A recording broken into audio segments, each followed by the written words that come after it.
स्वागत है आप सभी का। सुप्रभात। राजस्थान का ये वक्त है। मैं रविंद्र सिंह आपके साथ और बांसवाड़ा की बड़ी खबर से शुरुआत करेंगे, जहां पर कार और एक बाइक में जबरदस्त टक्कर हो गई। इस हादसे में बाइक चालक की मौके पर ही मौत हो गई।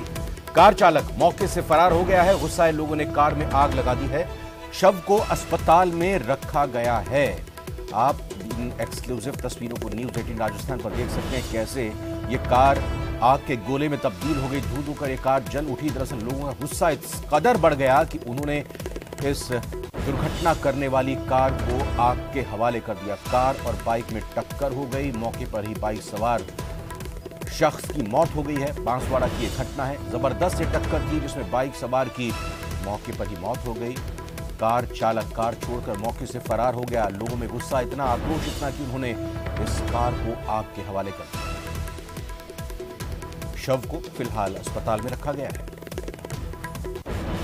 आकाश, बांसवाड़ा संवाददाता हमारे साथ जुड़ चुके हैं। आकाश, मृतक की पहचान हुई क्या? पता चल पाया कि आरोपी कार चालक कौन था? सर, बताना चाहेंगे, आरोपी कार चालक की तो पहचान नहीं हुई है। मौके से वो कार चालक फरार हो गया था और जब कार ने बाइक की टक्कर मारी थी, उस दौरान बाइक चालक की मौत हुई थी और वहाँ गुस्साए ग्रामीणों ने उस कार को भी जला दिया था और दानपुर थाना पुलिस मौके पर पहुंची हुई थी और शव को छोटी सरवन के अस्पताल में रखवाया गया था। जी, बहुत बहुत धन्यवाद आकाश, आपका इस खबर पर जानकारी देने के लिए शुक्रिया। तो आकाश बताते हुए कि मोर्चरी में शव को रखवा दिया गया है। कार चालक फरार है। उसकी पहचान करने की कोशिश की जा रही है पुलिस की तरफ से। चूंकि कार को आग के हवाले कर दिया गया है, कार के ही पहचान के आधार पर उस ड्राइवर की, उस कार चालक की पहचान हो सकेगी।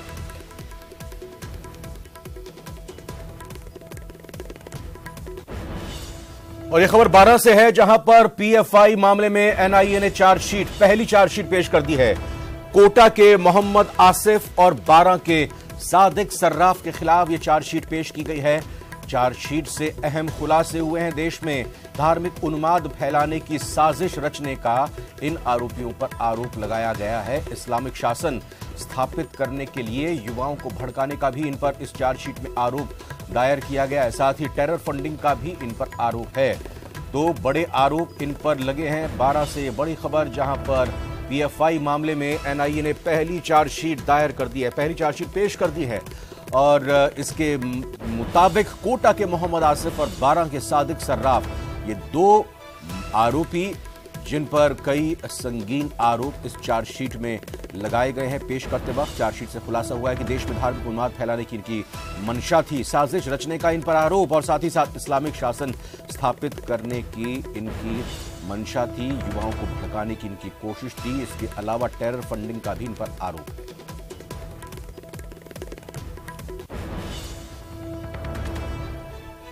लगातार पीएफआई मामले पर एनआईए का शिकंजा कसता हुआ एनआईए ने गिरफ्तारी की। गिरफ्तारी करने के साथ साथ अब चार्जशीट बनाई गई है। इसमें आरोप एनआईए की तरफ से सबूतों के आधार पर, गवाहों के आधार पर, साक्ष्य के आधार पर तय किए गए हैं।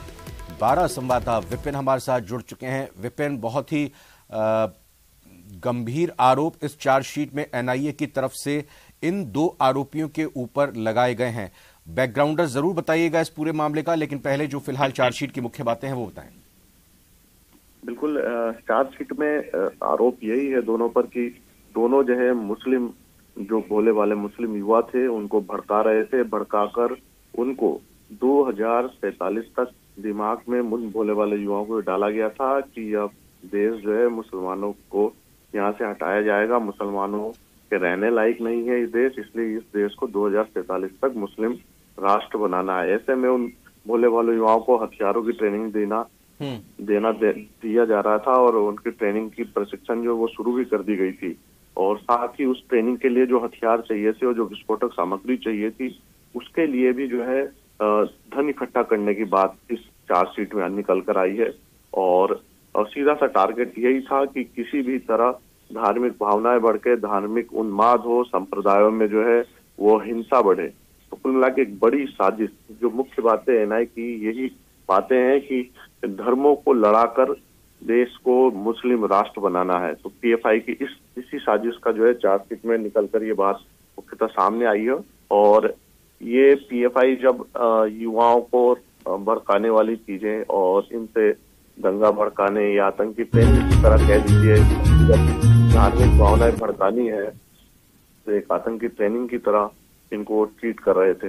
लेकिन अब इसमें जो खुलकर मामले सामने आएंगे, क्योंकि कई युवाओं इनके पास से बातें खुली थी। अब युवा जो है वो युवा कौन थे, कितने थे, इनका नेटवर्क विपिन, यही सवाल की जो चार्जशीट में आरोप लगाए गए हैं साक्ष्य और गवाहों के आधार पर ही कोर्ट में इनको साबित करने की एनआईए की कोशिश होगी। बहुत बहुत शुक्रिया विपिन, फिलहाल आपका 12 से इस खबर पर अपडेट देने के लिए, इस खबर को ब्रेक करने के लिए।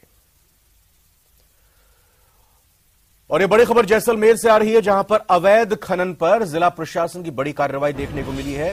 3 ट्रक, 2 ट्रैक्टर और 1 हिटाची मशीन की जब्ती की गई है। अमरसागर और बड़ा बाग क्षेत्र में अवैध खनन चल रहा था। सरकारी जमीन से पीला पत्थर निकाला जा रहा था। इन क्षेत्रों में बड़े स्तर पर अवैध तरीके से खनन का काम होता है। जब्त वाहनों को थाने में लाया गया है। अवैध अतिक्रमण और अवैध माइनिंग पर जिला प्रशासन सख्ती बरत रहा है। अवैध अतिक्रमण करने वालों पर अब कार्रवाई होगी। तो ये वो तस्वीरें उन वाहनों की जो कि अवैध खनन कर रहे थे। जिला प्रशासन की बड़ी कार्रवाई में इन 3 ट्रकों को, 2 ट्रैक्टरों को और 1 हिटाची मशीन को जब्त किया गया है। अमरसागर और बड़ा बाग क्षेत्र में यह अवैध खनन लगातार चल रहा था। सरकारी जमीन से पीला पत्थर इन क्षेत्रों में बड़े स्तर पर निकाला जा रहा था। इस खबर पर और अपडेट लेंगे अपने सहयोगी श्रीकांत से। श्रीकांत, सरकारी जमीन को भी नहीं बख्श रहे थे ये खनन माफिया। आखिरकार नकेल कसी गई है, लेकिन आगे ऐसा ना हो उसके लिए क्या तैयारी होगी? जी, मैं आपको बता दूं कि जिले में अवैध खनन की जो कार्य है वो लगातार कई बार सामने आता रहता है, जिसके बाद अब जिला प्रशासन की टीम ने संयुक्त कार्रवाई करते हुए अवैध खनन के खिलाफ जो है वो एक बड़ी मुहिम शुरू की है। आने वाले दिनों में इस पर और अधिक कार्य किया जाएगा। लोगों को जो है सूचना देने के लिए बोला गया है। ग्राम पंचायत लेवल पर जो है वो जानकारी जुटाने के प्रयास किए जा रहे हैं, क्योंकि ये ग्रामीण इलाकों में किए जाते हैं और जैसलमेर शहर के आसपास का सारा इलाका जो है वो खनिज संभावित क्षेत्र जो है वो घोषित कर दिया गया। उसके बावजूद जो है लगातार अवैध खनन का काम चल रहा था, जिसके चलते 3 ट्रक, 2 ट्रैक्टर और 1 हिटाची मशीन को जब्त कर लिया गया है। तहसीलदार निर्भयराम कोटेच, खनिज अधिकारी घनश्याम चौहान, यूआईटी सचिव चंपावत सहित संयुक्त कार्रवाई करते हुए उन्होंने अमरसागर और बड़ा बाग के क्षेत्र में जो है वो अवैध खनन पर नकल कसी और सरकारी भूमियों से निकाल रहे पीले पत्थर पर भी रोक लगाई। वहीं बड़े स्तर पर जो है जो इलीगल माइनिंग चल रही है उसको लेकर वाहनों को जब्त कर थाने में खड़ा कर दिया गया है। अवैध अतिक्रमण और अवैध माइनिंग का जो सिलसिला है उस पर अब प्रशासन कहीं ना कहीं सख्त नजर आ रहा है। और अगर ये सख्ती लगातार रही और अगर खानापूर्ति नहीं की गई तो आने वाले दिनों में काफी राजस्व जो हानि है उससे बचा जा पाएगा, क्योंकि मार्च का महीना है और इन दिनों में जो है वो राजस्व इकट्ठा करने का भी काम होता है। अगर ये अभियान विशेष रूप से चलाया जाता है तो काफी फायदा सरकार को मिलेगा। श्रीकांत, जैसलमेर की इस बड़ी खबर को बताने के लिए बहुत बहुत धन्यवाद। यह खबर भरतपुर से, जहां पर कूलर फैक्ट्री में शॉर्ट सर्किट के चलते आग लग गई। आग लगने से अफरा तफरी मच गई। आपको बता दें कि कूलर बनाने का सामान और कूलर जो बनकर तैयार हो चुके थे वो जलकर राख हो गए। मौके पर दमकल ने पहुंचकर आग पर काबू पाया। नदबई उपखंड के गांव बुडवारी की यह घटना है और इस पूरे मामले को लेकर आपको बता दें कि अफरा तफरी मच गई जब यहां कूलर बनाने का सामान और कूलर में आग लग गई। अफरा तफरी की स्थिति बन गई। ग्रामीणों में दहशत की स्थिति हो गई। चूंकि अब गर्मियों का आगाज हो चुका है तो बड़े पैमाने पर प्रोडक्शन का काम हो रहा था कूलर का। कई कूलर्स बनकर तैयार थे, कई का कच्चा माल वहां रखा हुआ था, साजो सामान था, बनाए जा रहे थे कूलर, और अचानक कैसे आग लगी फिलहाल इस बारे में तो जानकारी नहीं कि स्पार्किंग इसका कारण है, शॉर्ट सर्किट इसका कारण है या कोई और कारण है इसका। लेकिन ये एक्सक्लूसिव तस्वीरें आप देख सकते हैं। जब ये आग लगी तो आग बुझाने की कोशिश की गई, सामान बचाने की कोशिश की गई, लेकिन ज्यादा कामयाबी यहां पर नहीं मिल पाई और काफी नुकसान हो गया।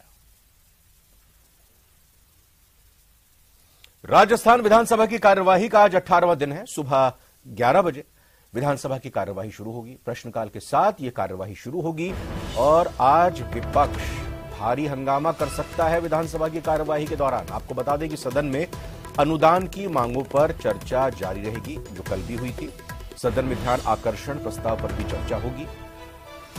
तो महत्वपूर्ण विधायी कार्य तो होंगे ही, लेकिन दूसरी ओर विपक्ष की तरफ से अलग अलग मुद्दों पर आज हंगामा किया जा सकता है, ऐसी भी बात कही जा रही है। 18वां दिन है आज विधानसभा की कार्यवाही का और सुबह 11 बजे विधानसभा की कार्यवाही शुरू हो जाएगी। बाकायदा प्रश्नकाल के साथ ये शुरू होगी विधानसभा की कार्यवाही।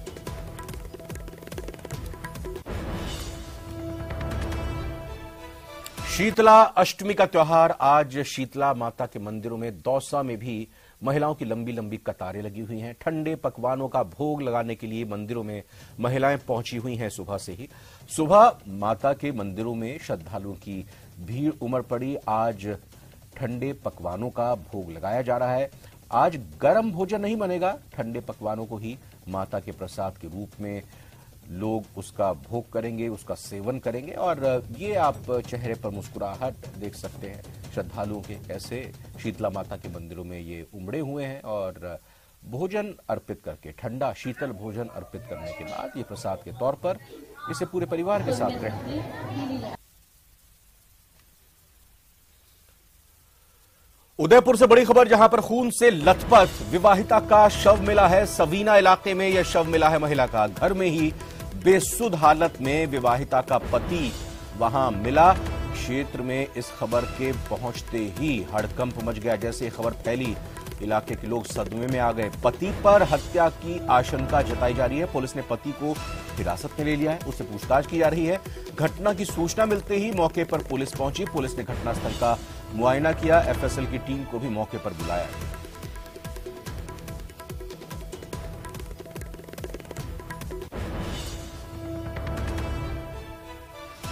अलवर से खबर, जहां पर अकबरपुर थाना क्षेत्र में एक गांव में एक नाबालिग लड़की से गैंगरेप का मामला सामने आया है, जिसके बाद पीड़िता के परिजनों ने इस मामले की सूचना थाने पर दी है और पुलिस ने मामला दर्ज कर कार्रवाई शुरू कर दी है। वहीं पुलिस ने पीड़िता का मेडिकल कराया है और आरोपियों की गिरफ्तारी के लिए टीम बना दी गई है। फिलहाल पुलिस आरोपियों की तलाश में जुटी हुई है।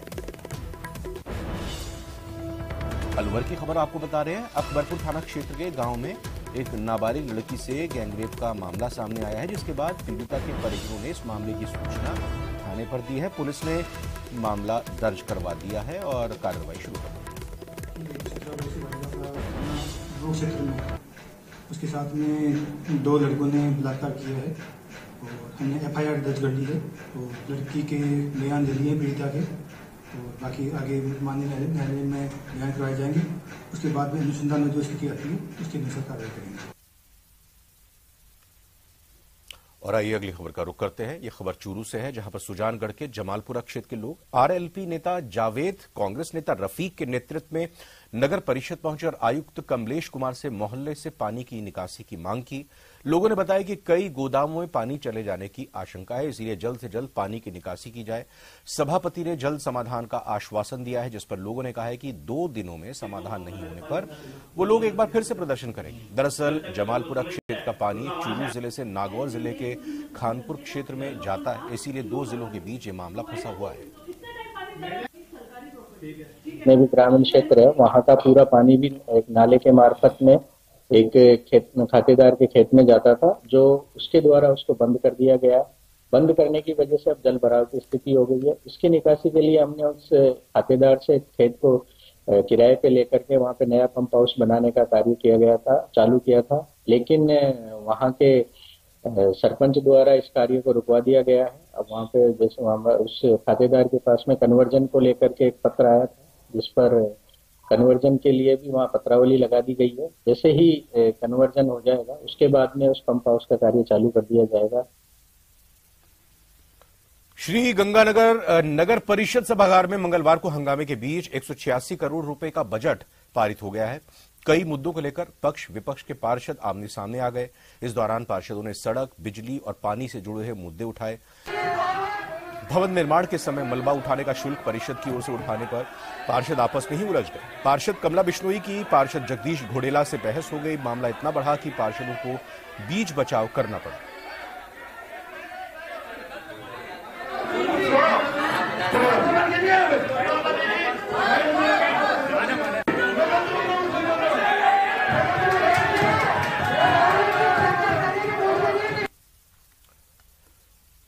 कोटा से बड़ी खबर आ रही है, जहां पर घर से लापता हुई छात्र दिल्ली में मिली है। करीब 7 दिनों तक ये छात्रा दिल्ली में रही है। माता पिता की डांट के कारण हॉस्टल छोड़कर दिल्ली चली गई थी ये छात्रा के ना मिलने पर परिवार वालों ने मामला दर्ज कराया था। 12 मार्च को मोबाइल ऑन करके छात्रा ने अपनी मां से बात की थी। मां से बात करने के बाद परिजन दिल्ली पहुंचे। पुलिस ने छात्रा को बाल कल्याण समिति के सामने पेश किया है। काउंसलिंग के बाद छात्रों को परिजनों को किया गया सुपुर्द।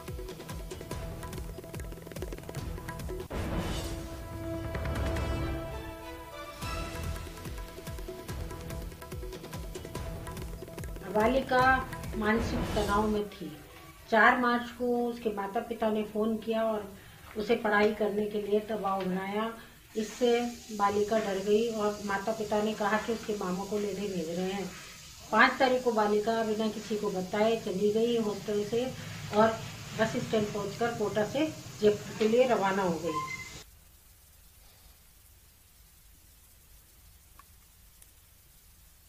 तो कोटा से महत्वपूर्ण खबर आपको बता रहे हैं, जहां पर एक छात्रा घर से या यूं कहें कि अपने हॉस्टल से चली गई थी। कहा यह जा रहा है कि ये छात्रा अपने घर वालों की, अपने परिवार की पढ़ाई के चलते डांट के कारण चली गई थी। दिल्ली से इस छात्रा को बरामद किया गया। इस छात्रा ने खुद अपने मोबाइल को ऑन करके अपने घर पे अपनी माताजी से बात की, अपनी मां से बात की। उसके बाद परिवार वाले तुरंत दिल्ली पहुंचे और अपनी बेटी को लेकर आए। फिलहाल बाल कल्याण समिति में उनकी बेटी है। जयपुर मेटल्स के कर्मचारियों ने एक बार फिर से गहलोत सरकार से गुहार लगाई है। कर्मचारियों ने शहीद स्मारक पर सांकेतिक धरना दिया। उधर राष्ट्रीय मानव अधिकार परिषद के उपाध्यक्ष राजेंद्र तांबी ने बताया कि कई मजदूरों ने आत्महत्या कर ली है, तो कुछ मजदूर अब इस दुनिया में नहीं रहे। जो कर्मचारी हैं उनके परिवार तंग हाली में है। मांग रखी गई है कि 254 ऑन रोल कर्मचारियों को सरकार किसी भी विभाग में मर्ज करके उनको नौकरी दे दे। आपको बता दें कि जयपुर मेटल्स को सरकार ने 2000 में बंद कर दिया था। साल 2000 में बंद कर दिया था।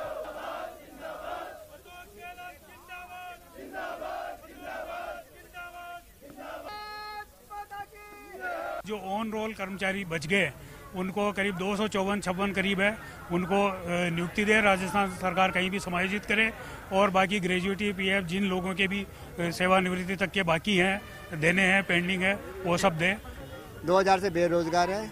सरकार ने बिना सूचना के ले ऑफ करके फैक्ट्री को बंद कर दिया और उसके एवज में हमारे 23 साल के अंदर 1558 में से 658 भाई सुरक्षित हार चुके हैं और 600 आदमी बिना वेतन के रिटायर हो चुके हैं।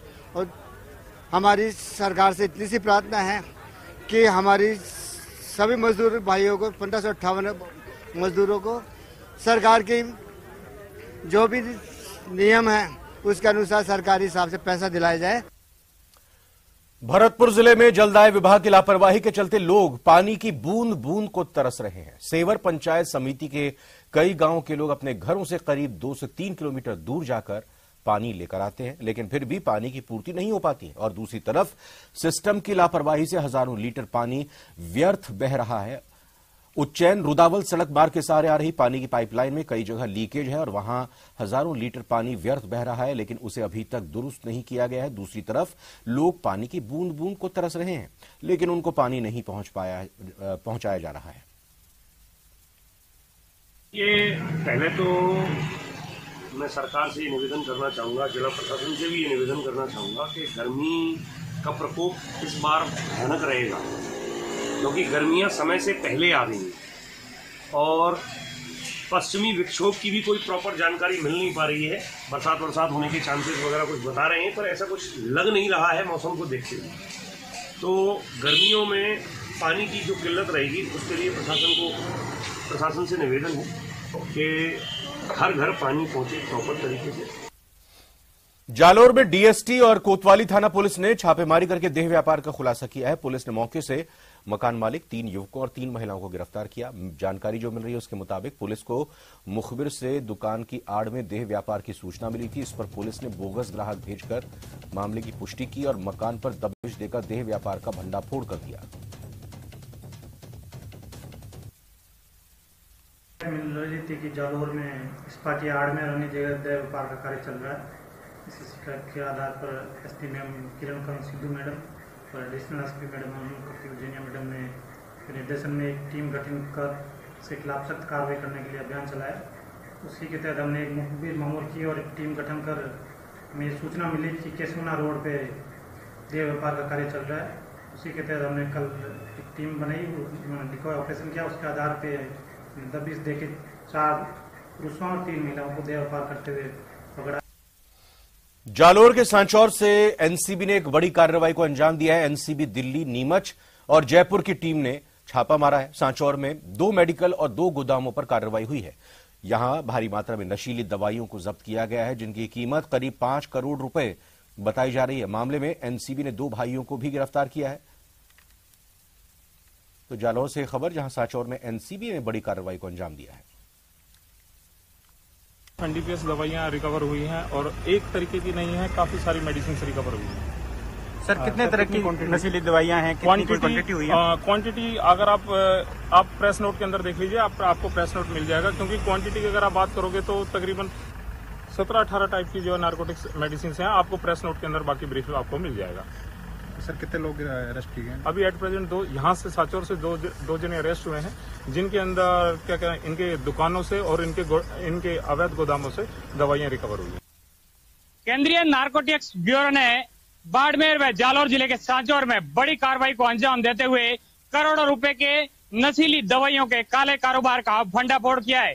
बाड़मेर व जालौर में नारकोटिक्स ब्यूरो, केंद्रीय जो सेंट्रल का नारकोटिक्स ब्यूरो थी, जिसमें नीमच, जयपुर व दिल्ली की टीम ने करोड़ों रुपए की जो नकली दवाइयां थी उनके हब का भंडाफोड़ किया है, जिसके अंदर बाड़मेर में 2 बड़े गोदाम सीज किए हैं। तो जालौर जिले के जो मैं सांचौर, ये पिछले आप देख रहे हैं, ये जो मेडिकल स्टोर है, इस मेडिकल स्टोर के साथ एक अन्य मेडिकल स्टोर के साथ में 2 बड़े गोदामों में करोड़ों रुपए की ट्रेमाडोल जैसी अन्य प्रकार की नशीली दवाइयां बरामद की है।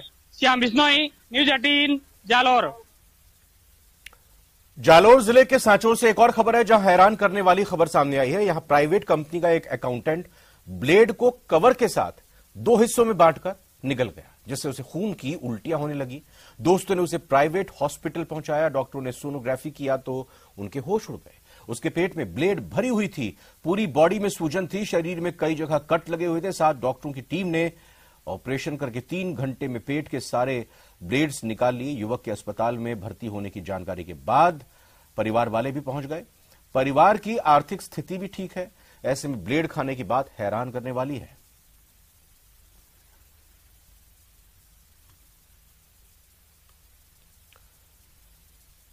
एक बड़ी खबर जयपुर से आपको बता दें, कांग्रेस प्रभारी सुखजिंदर सिंह रंधावा और हरीश चौधरी की मुलाकात हुई है।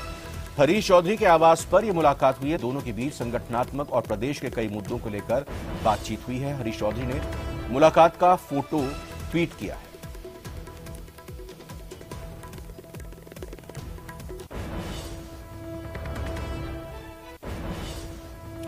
सुप्रभात राजस्थान की खबरों में फिलहाल इतना ही। एक ब्रेक का वक्त है, आप बने रहिए न्यूज 18 राजस्थान के साथ।